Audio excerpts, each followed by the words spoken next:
It's a blessing to be able to welcome on one of the top recruits in 2021, the newest member of Dayton, and now the all-time highest recruit in Dayton history, DaRon Holmes. How you doing, man? Doing well. How are you? Pretty good. Well, let's just get right into this, man. You're committed now, heading out to Dayton as the highest commit in all of history. What's going through your mind? I honestly had no clue if I am or if I was, but it's a lot going through my mind. That's great to hear. Take us to this Final Four. Why did Cal, Arizona, Dayton, and Marquette make that final group? All four teams, have had great things about them. I feel like each and every one of them had like specific things about them, that stood out, and those things made them make the Final Four. Now, following all the crystal ball predictions and stuff for you, Marquette was a school for you about 48 hours prior to this. What happened? Was that truly where you were considering? Was Marquette in the lead at one point for you, or was that just people kind of getting inside information? Marquette was in the lead at one point, you know. They were, but also people are also getting inside information. But they fell off a little bit for me towards towards the ending. Cal's been in the lead, Arizona's been in the lead, Marquette's been in the lead. But when I got level headed and then I thought about everything, I felt like Dayton is the best option. Let's break down these schools a little bit more before we head in Dayton. Arizona was one that, being from Arizona, you would have returned home, been something like a lot like Nico Mann has done a few of the Arizona players. Was that a big appeal for you for Arizona? Yeah, it was. Arizona's the home state. Great players have been there. They do a really good job of developing players. Great program overall, and they just pick up great prospects, and I think it's a great place. I know Cal is another appealing place. They landed a few different players. Coaches had a lot of big impact players. Guy like Jaylen Brown, Yvonne Ravs got to the NBA. What did you like about Cal? Honestly, I really like the coaching staff and some of the commits they got. It is really, really great culture. The Coach Fox and I had a really great relationship, still do, and he's just a great person. He carries a great team. The coaching staff is excellent, and they have a great high academic college as well. You talked a little about Marquette. That's a place that would have had a lot of hometown faces there. Coach Gainey is out there now. Osa is another big attraction. What would it have felt like to be able to play with some of the guys and just be in a situation where you kind of feel comfortable in terms of personnel? Marquette's a place, that's honestly really good. After I've done my research, they've been really good at picking up prospects from Arizona. When I went on my visit there, I had a great time. Oso's going to do great there. It's just a great place. Their culture is really nice too. They do a really good job of taking care of their athletes. And there are two programs that didn't make your Final Four, but people were kind of intrigued in seeing where you could possibly look at them with. One with Virginia. You took a visit out there. I know you and Efton both did that together. What happened there with the Virginia situation? With the Virginia situation, I really loved it. I felt like that would have been a great fit for me too. The problem with Virginia is that I didn't really get to connect with the coaching staff after that much after I visited. But it was a great place, honestly. And Kansas also has a lot of hometown presence for you, a lot of families from there. What would it have been like to be a Jayhawk, and what happened in that situation? That would have been great, because my mom and dad went there. It's a great place as well, and a great arena, great atmosphere, great coaching, all around great place. But the big option is Dane. We know a lot of history between them, especially right now. They have a guy that's going to be going in the top 5 in a couple of weeks now. How big of an appeal was Obi Toppin and what the head coach was able to do with him? Honestly, it was great. Being able to see what they did to him going into the school was just amazing. And also, he put in the work as well himself. But it's just great to be able to see that. It really shows how much they invest and how hard they work for their players and how hard their players work for them. Now, what would you say was a separating factor? Why did Dane pull away from everyone else? You get a certain feeling towards a school, and once you get that feeling, I feel like that's the best thing to do is go ahead and commit right on the spot when you get that feeling. Even though I've never visited the campus or the school, I just feel like it's a great place, and I've done my research on the school. The coaches are great, excellent, and they really take care of their players, and the development is insane. And it's a great conference as well.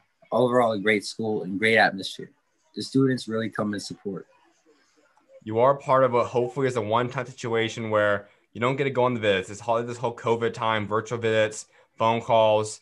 How did you adjust to having this new age, this new kind of once-in-a-lifetime experience?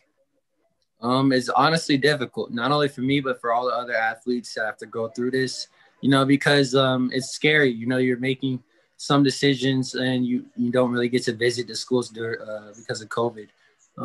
But at the end of the day, you just have to pray and do what's best, and just keep working hard on your craft, and hopefully things will turn out great. I mentioned Obi in the beginning, but this is something where a lot of people are kind of maybe confused. Why Dayton? And you look at it, though, I said they got a guy that's really similar to your build, 6'9", has a lot of ability, athleticism-wise, can shoot, ball handling. You really fit that same mold. A year or two out there and developing, you could possibly become next Obi Toppin. How appealing was that to you, and how do you look to be able to develop into possibly becoming a top 5 pick like he is? Hopefully that happens. I really got a lot to work on.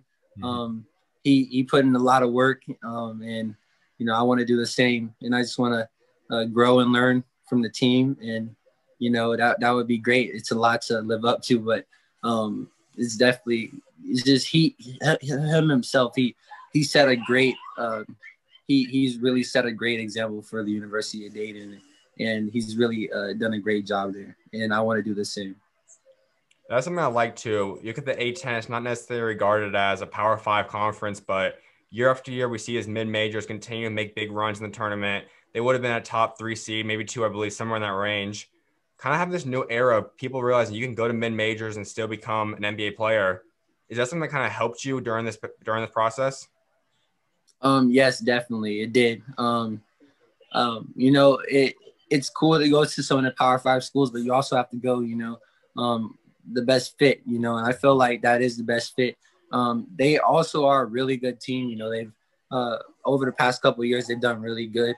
I think last year they were ranked third. And even though the A10 is not a Power 5, it still has a lot of great talent. And, it's really nowadays everybody can hoop. It's just about the platform and the people you're around. So I feel like, that's what I feel about it, Now, discuss your relationship with Coach Grant. As I said, we haven't really got to meet him too many times in person. Just over the phone, though, talking to him. How that relationship grown, and what's your relationship like with Coach Grant? He's a great dude. You could tell he's done some great things just by talking to him over the phone. He FaceTimes me. He as a recruit, he's excellent. As a coach, I really feel like he cares about his players. He's a players coach, and he's doing the right things, and you can easily tell. He's a great guy, and I can't wait to meet him in person. A lot of people see Coach Grant, see head coaches for what they do on the court, some interviews here and there, but you kind of get to talk to him on a day-to-day basis. What's he like personality-wise?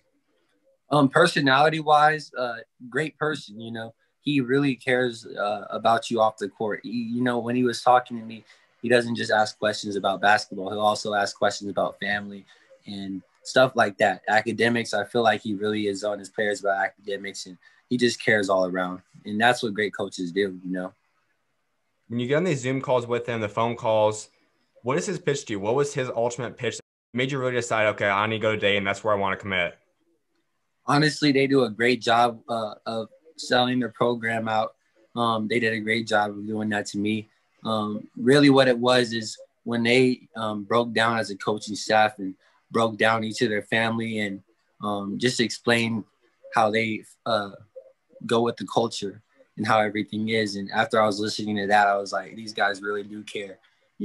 It's not just a school where, I feel like their players are just numbers. I feel like they actually really care about each and every one of the players. How many days ago or even weeks ago was it that Dayton separated themselves and you told them that you're going to commit there? I didn't tell them until today, honestly. Yeah, I've been thinking about it. It was a close race, but they stood out to me. For the past couple of weeks, I've been thinking that. And when you told them that you're going to be committing them, you're going to become a member of the team next year, what was their reaction? It was an exciting reaction. They were excited. I was excited. Family was excited, and their coaching staff was excited. It was just great reaction. You guys have one guy committed there already, Malachi, which I think is a super underrated player. Do you have a relationship with him yet? And if not, how do you guys kind of plan to build that over the next year or so? I reached out to him. He's a great player. I've got to see him play, and you're right. I feel like he's underrated as well. And us underrated players, I feel like our relationship's just gonna get even stronger because we got a lot to prove, and we want to work hard. And we have a lot that we want to be able to show people. And I feel like we'll be able to do that together. So you two are both locked in now. Anyone else that you want to target to bring along with you? I'm definitely going to target guys with great character and guys that I feel like, would be great playing with all around and, just have a great time in college and be able to learn and grow with, as a teammate. I know one guy out there, Efton Reid, you guys have built a pretty strong relationship together. Is that something you might try telling Dayton that you want to try recruiting him? Yes, sir. I'm definitely going after Efton. I don't know how close he is to making his decisions, but I'm definitely going to go after Efton for sure. He's a great person. I wanted a Virginia visit with him, and we had a great time. And I've learned a lot from him. He's a great, outstanding player, and he has a lot of things he does great on the court and off the court. And yeah, it's just great being able to meet him. Playing in Arizona at Millennium, you kind of were the bigger guy. Montverde, you're going to have a little bit more size with you, but Efton Reid's one of the biggest kids in your entire class, 7'1". I mean, we know how big he is. That's going to space it out for you, allow you to play more of that 4-3 kind of role. How much would you benefit off that? Honestly, I feel like I would benefit pretty well. With him, I feel like he's a big that can create for others and himself, which is, rare. But you're starting to see more of those players nowadays. I feel like that would help me out as well. Another guy that people in Arizona wish you guys would always have the opportunity to, almost did if COVID didn't happen at Team Why Not, is Ty Washington. Is he someone that I know he's not, Dayton's not in his top 10, but is that someone that you would possibly like playing with if opportunity came up for him to come out there? Yes, sir, definitely. Ty is, elite combo scoring guard. Every time I've played with him in like showcases or, played against him, he's always done a great job offensively and also defensively. We both have that fire and passion. And I wish I did get a chance to play with him with Why Not, but definitely going after him as well. Now, as Coach Grant asked you, who are some guys you want to play with, or how would you possibly try approaching them and say, this is some guys I think I play well with and would be cool to target? Honestly, if he did, I'll just, tell him some of the guys we just talked about personally, or anybody they feel like they're going after, and then I'll try to reach out and do my job. Your ultimate goal is to possibly win a championship out there, but also make the NBA at some point down the road. How do you kind of plan to balance those two aspects, wanting to play in the NBA, but also being successful and academic-wise and on what you do on the court in college? Honestly, I want it to come to me. I'm going to work as hard as I can and, trust the process. Whenever it comes, whether that be 2 years, whether it be 3 years, I just want to, work hard. And if teams reach out to me, I'll just be grateful for the opportunity. And, I'm going to continue to work hard. Absolutely, man. Well, there's another big news you've had now. You're at Montverde right now, and take us to this decision, though. Millennium for 3 years, Arizona, transfer all the way out to Florida. What went into this move? Honestly, Millennium was a great place. I had a great time there. I still miss my boys over there and the coaching staff and everybody. We had a lot we had to make up. Getting to the championship was a great route. Had a great time doing it. Unfortunately, we failed twice. But that's something that makes all of us work harder, for our future goals. And I always tell them, all my friends on that team, I'm like, it's not about what we're doing right now. It's about what we're doing 10 years from now. So we're using this as fuel. And then later down the line, we're going to see how we're doing, But moving down here, I did it mostly because of the competition day in and day out in practice and in games. It's a different atmosphere. It's great. It's great. It's just great. It's a lot different from how it used to be. And you did bring up some points about Millennium I want to touch up on real quick. And out there, we know in Arizona, it's not always the best for media presence. It's not always got all the attention you guys want to get out here. But the program, the coaching staff made an effort to get you guys out of state, playing some national tournaments, playing to some top level as much as they could. How much of an impact was that, and how much fun did you have last year? I had a lot of fun last year, just like playing with family and being able to just, learn together and work together. It was just great. Whether we won or we lost, we had a great time out there, and it just shows that veteran teams and teams that have been together for a while can have a lot of success. So let's get into this movement now. Montverde, you're coming off a year where they were debatably maybe the best basketball team in high school history. Cade Cunningham, we know the entire roster. They kind of lost a lot of pieces now. Some key pieces remained. What are the expectations for you guys? What's the goals you guys now have set as a team in this follow-up year? This year, we still want to stay undefeated. We're going to keep working hard. Coach is pushing us as much as possible, but we have a lot of expectations that we want to live up to. There's one thing about the program that stands out a lot. You see a lot of prep schools out there. Not a lot of them guys pan out in the NBA. Montverde has countless players that have panned out, made the NBA, and played at a high level. How appealing is that when you see what they've been able to do with NBA prospects? It's amazing. The way that the players come in and come out, they really have a dramatic change, and you can see it in each and every one of the players that have came to the school, whether it's 1 year, 2 years, 3 or 4. It's just they do a great job with their recruits and players. Last year, you averaged about 23 a game, over 3 blocks, 10.5 rebounds. Those numbers might dip a little bit because of how much talent's out there. But what's your role? What do you want to bring to Montverde this upcoming season? I'm just going to do what I'm told, and coach tells me to do something, I'm just going to do it. I'm going to work hard, and, whether it comes when it comes, it might not come the way it used to become with the scoring, but I'm going to make sure I do my part, and it's a lot different. There's a lot of talent on the team. When you play with great players, the great players are the players that know how to play with great players, so I'm trying to become one of those players, And you get out there, it's an atmosphere unlike many people have ever had before. What's it like just going out there, your first day of practice, now the fast few practices, first games? What's it like just competing against these guys? It's crazy, it's crazy. Some of these dudes, all of these dudes, we're all like, good at certain things on the court. And it's a lot different from how it used to be. You're always challenged every day. It's no joke, you have to give your A game, and you have to have like a little spark in you before you go into practice. Without a doubt. Who's some of your favorite guys to go against at practice right now? Usually I'm matched up against Caleb in practice, but I've switched on to Jalen, DaRon a couple of times. And that's not my favorite matchup, because he's a strong dude, and he's no joke. But it all around, it's just great matching up with everybody because you get a little taste of what everybody can do. Now, going forward, all you guys will be Division I players, high major type of guys. Do you look forward to, and what would those games be like when you play against those guys at the college level? It'll be great. I'm definitely going to come and try my hardest to beat every one of them. But, it'll be great. Like, we're taking down Baylor next year, calling it right now. But my roommate's looking at me crazy. But, it'll be great. And you look at these guys, not all of them are commit. There are some guys you mentioned, someone like Langston's commit out there. Now, I can imagine you want to try to get some guys out there today and with you. Who are some guys possibly on your team that you like to play with? Definitely the younger cats. For sure, Malik Renew, he's down here in Florida. I would love to. And then Jaden Goldstein as well. He's another teammate I have down here. There's just as many people that I can think of that are younger, but I'm going to try my hardest.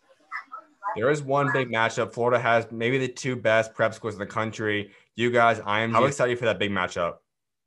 Really excited. Can't wait to play IMG.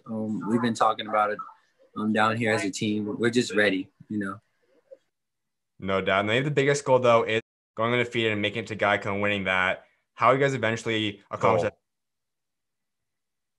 For us, honestly, it's going to be working hard as a team and making sure we stay on the same page, communicating, and just doing the right things on and off the court. A few more things before I let you go. One is looking at your bios. You have 2 different things depending on the platform. One is create your own legacy, run your own race. What does that mean to you? You know, when I say create your own legacy, it really means like the person inside of you, you have to control your own legacy, and it's about how hard you put it, how hard you work, and how much you invest in yourself. You know, when you do those things, you can create your own legacy, and nobody else creates it for you but yourself. And when I was saying run your own race, you know, really run your own marathon. It's really not about how fast or how slow you go. You know, take your time, and you know, at the end of the day, when the race is over, you'll. I tell myself I'll do great things at the end of the race. Your other one is move in silence. What does that mean to you? That really just means stay humble and you know, do things and move. When I move in silence, you know, it's working hard in silence. You know, working hard when nobody's noticing. You know, and just doing the extra things. Absolutely, man. I know you're also a believer. God's a big part of how you got to this point. Can I discuss your faith and how God's helped get you to the point you're at today? I'm just blessed to have the Lord in my life. You know, I read the Bible every night. It's just, I'm really grateful for everything. You know, sometimes it's like I can hear him talking in my head. It's just great things come with God. I think in everyone's relationship, growing up in a Christian household, you kind of just learn about it. In a way, you're forced into it. But when was that point you really started separating it and having your own relationship with him? Honestly, as I got older, you know, because growing up, I was forced to go to church all the time.